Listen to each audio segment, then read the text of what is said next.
अब जो 21st question है इसमें असर्शन है common difference of an AP in which A21 minus A7 equal to 84 is 14। हमें कॉमन डिफरेंस है 14 दे रखा है एक एपी में, जहां पे इन दोनों टर्म्स का डिफरेंस A21 का और A7 का जो डिफरेंस है वो क्या गिवन है 84। तो चेक करते हैं कि क्या कॉमन डिफरेंस 14 आएगा। A21 का क्या मीन्स है A प्लस 20D, ठीक है, माइनस A7 का क्या मीन्स है A plus 6D equal to 84। ये गिवन है A21 माइनस A7, ठीक है, इक्वल टू 84। तो यहाँ से हम D देखते हैं कि हमारा 14 आएगा या नहीं। 20D यहाँ पे दोनों टर्म्स माइनस के हो जाएंगे इक्वल टू 84। तो ये A से A कैंसिल हो गया, 20 में 6 माइनस करेंगे तो 14D इक्वल टू 84। D की वैल्यू 84 अपॉन 14। तो यहाँ पे D की वैल्यू हमारे पास क्या आई 6 आई, ठीक है।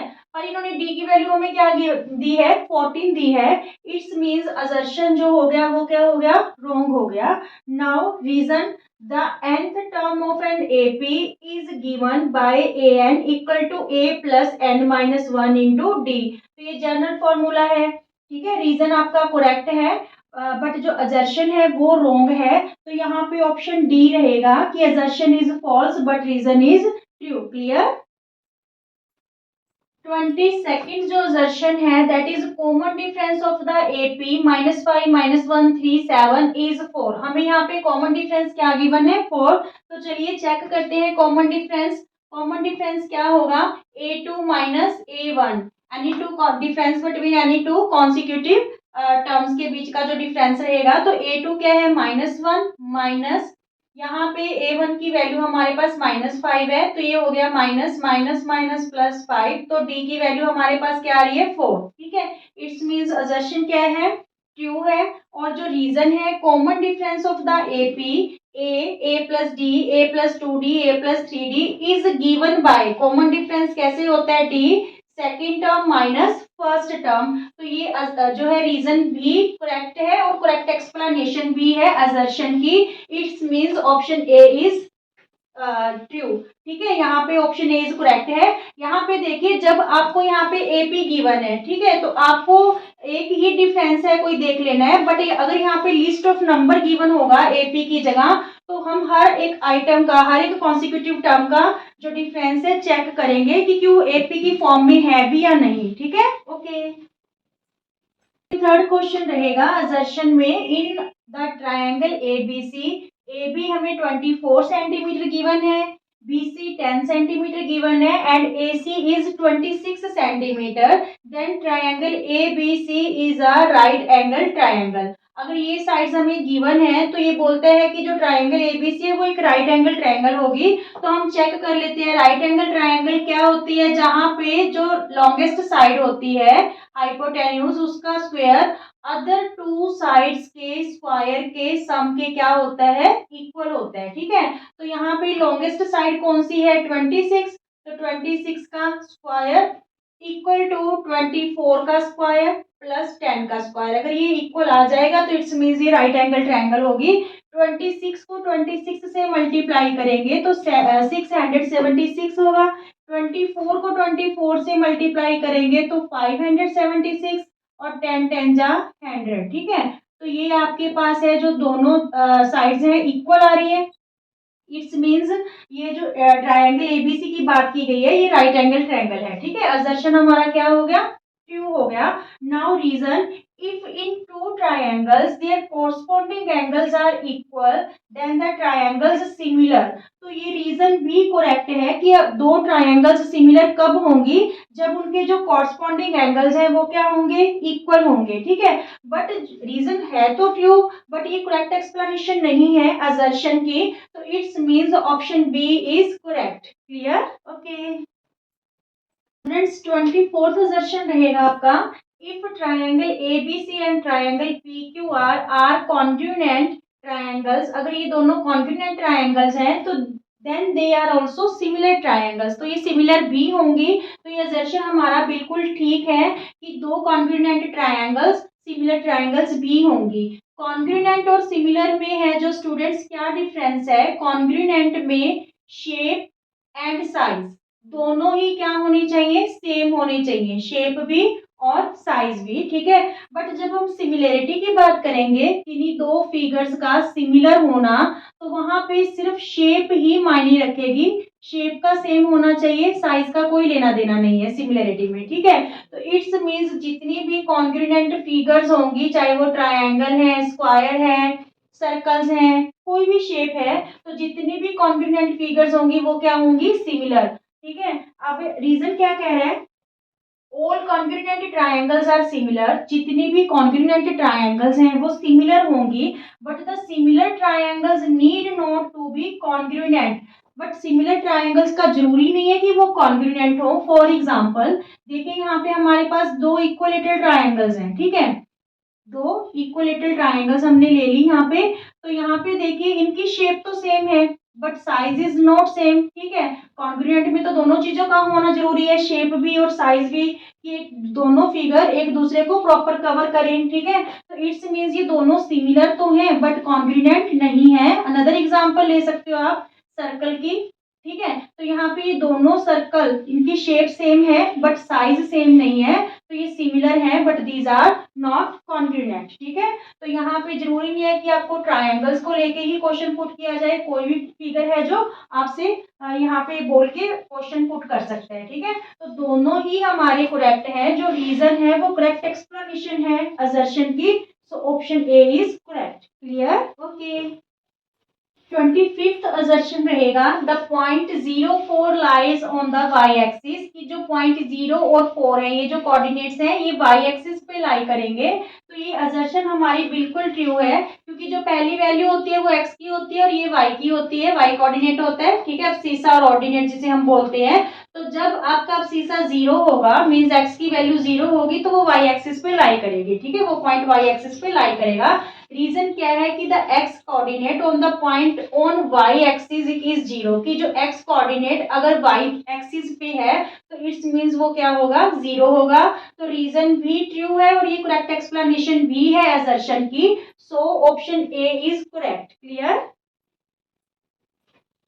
स्टूडेंट्स 26th असर्शन रहेगा आपका, the probability of winning a game is 0.4, किसी गेम को जीतने की जो प्रोबेबिलिटी है that is 0.4, then the probability of losing it 0.6, तो उसको हारने की प्रोबेबिलिटी क्या है? 0.6। तो ये असर्शन आपकी बिल्कुल करेक्ट है, क्योंकि probability of event and probability of not event दोनों का सम क्या होना चाहिए? इक्वल। तो हमें जीतने की प्रोबेबिलिटी 0.4 दे रखी है और हारने की 0.6, तो ये क्या हो गया? 1.0 इक्वल टू 1 ही हो गया, ठीक है। और रीजन भी हमें दे रखा है कि probability of event plus probability of not event equal to 1, तो रीजन करेक्ट है और इसकी करेक्ट एक्सप्लेनेशन है असर्शन की, so option A is correct. Clear? 27th assertion है आपका, if the outer and inner diameter of a circular path is 10 meter and 6 meter, then area of path is 16 pi meter square। तो चलिए assertion check करते हैं। देखिए circular path का area बोल रहा है कि 16 पाई मीटर स्क्वायर है। तो यहाँ पे देखिए ये दो सर्कल है कोसेंट्रिक, यहाँ पे इसका जो रेडियस है दैट इज गिवन, ये डायामीटर गिवन है हमें। देखिए डायामीटर है 10 मीटर, तो रेडियस क्या हो गया? 5 मीटर, 10/2, ठीक है। और जो इनर सर्कल है, इनर सर्कल का जो डायामीटर है 6 मीटर है, तो रेडियस क्या हो गया? 3 मीटर, ठीक है। डायामीटर है तो हाफ हाफ कर लेंगे रेडियस करने के लिए, तो यहाँ पे ये 5 हो जाएगा और ये क्या हो जाएगा? 3। अब वो क्या कह रहा है कि जो एरिया है सर्कुलर पाथ का, ये एरिया, तो वो हमें क्या गिवन है? 16 पाई मीटर स्क्वायर, ठीक है। तो ये चेक करते हैं कि 16 पाई मीटर स्क्वायर है या नहीं। देखिए बिगर सर्कल को हम C1 लेट कर लेते हैं, स्मॉलर सर्कल को C2 लेट कर लेते हैं। तो एरिया ऑफ पाथ कैसे निकालेंगे?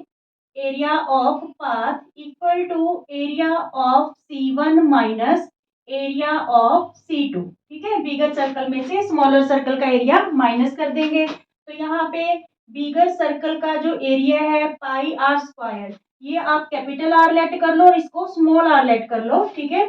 माइनस स्मॉलर जो C2 है इसका area pi small r square. तो यहाँ पे पाई आपके पास कॉमन आ गया, r square minus r square, ठीक है, ये कैपिटल है और ये स्मॉल है। तो यहाँ पे पाई की वैल्यू आपने पुट नहीं करनी क्योंकि हमें जो एरिया है वो पाई में ही गिवन है। अब देखिए आर का स्क्वायर, आर मीन्स 5, जो कैपिटल आर है दैट इज 5, ठीक है, और स्मॉल आर की वैल्यू क्या है हमारे पास 3, ठीक है। तो यहाँ पे पाई 5 5 जा 25, 3 3 जा 9, ठीक है। तो यहाँ पे जब हमारे पास 25 में 9 माइनस करेंगे तो ये क्या आ जाएगा 16, ठीक है। तो मीन्स 16 पाई मीटर स्क्वायर क्या आ गया हमारे पास, सर्कुलर पाथ का एरिया आ गया। It's means assertion is true, ठीक है। Now what is the reason, if R capital R and small r be the radius of outer and inner circle path respectively, then area of path pi into r square minus r square। तो यही हमारा formula बना था, ठीक है। It's means reason is also true and correct explanation of assertion, clear. तो so option A is correct, is it clear, okay. 28th question है हमारे पास, असर्शन में है कि if cos a plus cos square a equal to 1 then sin square a plus sin 4a equal to 2। तो पहले assertion check करते हैं कि सही है या नहीं।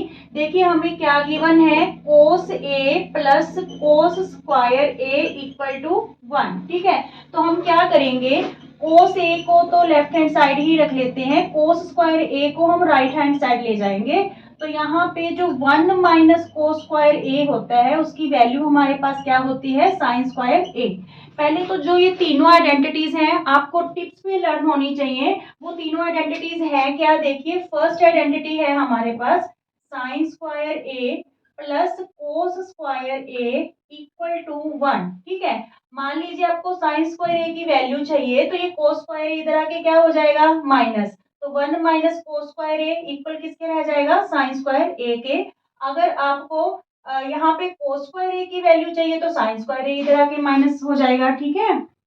और जो सेकंड आइडेंटिटी है that is 1 plus tan square A equal to sec square A, ठीक है।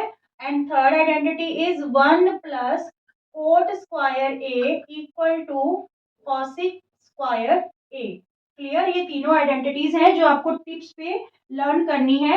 यहाँ पे ये देखिए साइन और कोस को लेके बन रही है एक तो, और यहाँ पे कोट और कोसिक को लेके, यानी दोनों में सी है तो एक ये, और फिर बाकी बची 2 रेशोज तो वो आप बना लेना 1 plus tan equal to sec square A. तो चलिए अब इस क्वेश्चन में आते हैं। तो हमारे पास कोस ए की वैल्यू क्या आ गई, साइन स्क्वायर ए आ गई। हमें यहाँ पे गिवन क्या है, sign square A plus sign की पावर 4 दे रखी है, तो इसको हम कैसे लिख सकते हैं, साइन स्क्वायर, ठीक है, साइन स्क्वायर ए का स्क्वायर इक्वल टू क्या दे रखा है हमें 2।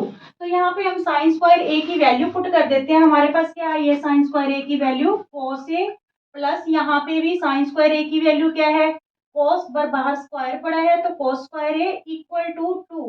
पर यहाँ पे हमें इस चीज की वैल्यू क्या गिवन है, cos A plus cos square A की 1 गिवन है, that is not equal to 2। तो इट्स मीन्स जो असर्शन हो गया हमारा क्या हो गया, फोल्स हो गया, ठीक है। अब देखिए रीजन क्या कह रहा है कि 1 minus sine square A equal to cos square A for any value of A, कि जो 1 माइनस साइन स्क्वायर ए, ये साइन स्क्वायर ए इधर जाके माइनस हो जाएगा तो वैल्यू किसकी आएगी, कोस स्क्वायर ए की। It's means reason is true, ठीक है। असर्शन फॉल्स है, रीजन ट्रू है, तो it's means option D is correct, clear, okay. 29th assertion रहेगा बच्चों, in a right angle triangle if cos theta equal to 1/2 and sin theta √3/2 then tan theta √3। तो चलिए हम चेक कर लेते हैं। जो tan थीटा होता है students that is sin theta upon cos theta, ठीक है। तो यहाँ पे sin थीटा की वैल्यू हमें क्या दे रखी है, √3/2, और cos थीटा की वैल्यू क्या है 1/2। तो यहाँ पे ये डबल ओवर हो गया, तो जो नीचे वाला ओवर है वो क्या हो जाएगा, रेसिप्रोकल। तो tan थीटा की वैल्यू हमारे पास क्या आ गई, √3, ठीक है। यही हमें गिवन है कि tan थीटा √3 होगा। ठीक है, इट्स मीन्स जो असर्शन है that is true and reason tan theta equal to sin theta upon cos theta, तो हमारे पास रीजन भी ट्रू है एंड करेक्ट एक्सप्लेनेशन है असर्शन की, so option A is correct. Clear? Okay. 30 number पे असर्शन रहेगा स्टूडेंट्स आपका, if the length of a shadow of a vertical pole is equal है to its height then the angle of elevation of the sun is 45 degree. Check करते हैं हम assertion को, क्या कह रहा है कि एक वर्टिकल पोल है, ठीक है, वर्टिकल पोल, इसकी जो वर्टिकल पोल की हाइट है that is equal to the shadow, ये जो है ये शेडो को शो कर रही है हॉरिजॉन्टल लाइन, तो ये शेडो के इक्वल है, तो यहाँ पे जो एंगल है ऑफ एलिवेशन का, एंगल ऑफ एलिवेशन ऑफ सन वो क्या है 45 डिग्री है। तो चेक करते हैं कि ये एंगल 45 है या नहीं। देखिए ये राइट एंगल ट्रायंगल है A B C, where C is right angle, ठीक है। कंडीशन क्या गिवन है कि जो हाइट है पोल की इक्वल है शेडो की लेंथ के, शेडो की लेंथ के इक्वल है, means A C equal to B C. तो हम ट्रायंगल ए बी सी में देखें तो ए सी के ऑपोजिट एंगल कौन सा है, एंगल बी, ठीक है, और बी सी के ऑपोजिट एंगल कौन सा है, एंगल ए, मींस दोनों की वैल्यू क्या होगी, इक्वल होगी, because opposite angles are equal of equal sides, ठीक है, इक्वल साइड्स के जो ऑपोजिट एंगल होते हैं वो क्या होते हैं, इक्वल होते हैं। So angle A equal to angle B, ठीक है, दोनों को हमने क्या लेट कर लिया, एक्स। तो एंगल से प्रॉपर्टी लगा के देखते हैं ट्रायंगल में, in triangle A B C x plus 90 equal to 180, तो यहाँ पे x प्लस 90, तो ये हो गया हमारे पास 2x, 90 है जो राइट हैंड साइड आके माइनस हो गया, इक्वल टू 90, x की वैल्यू 90 अपॉन 2, तो x की वैल्यू हमारे पास क्या आ गई 45 डिग्री। तो यही वो बोल रहा है कि जो angle of elevation of the sun है इज 45 डिग्री है, इट्स मींस असर्शन हमारा क्या हो गया, true. Now what is the reason? According to Pythagoras theorem, h square equal to l square plus b square, where h is hypotenuse, l length and b base. Reason तो correct है, true है, but this is not correct explanation of assertion. So option B is correct. Option B is correct कि दोनों true है, but reason is not correct explanation of assertion. Clear? Okay.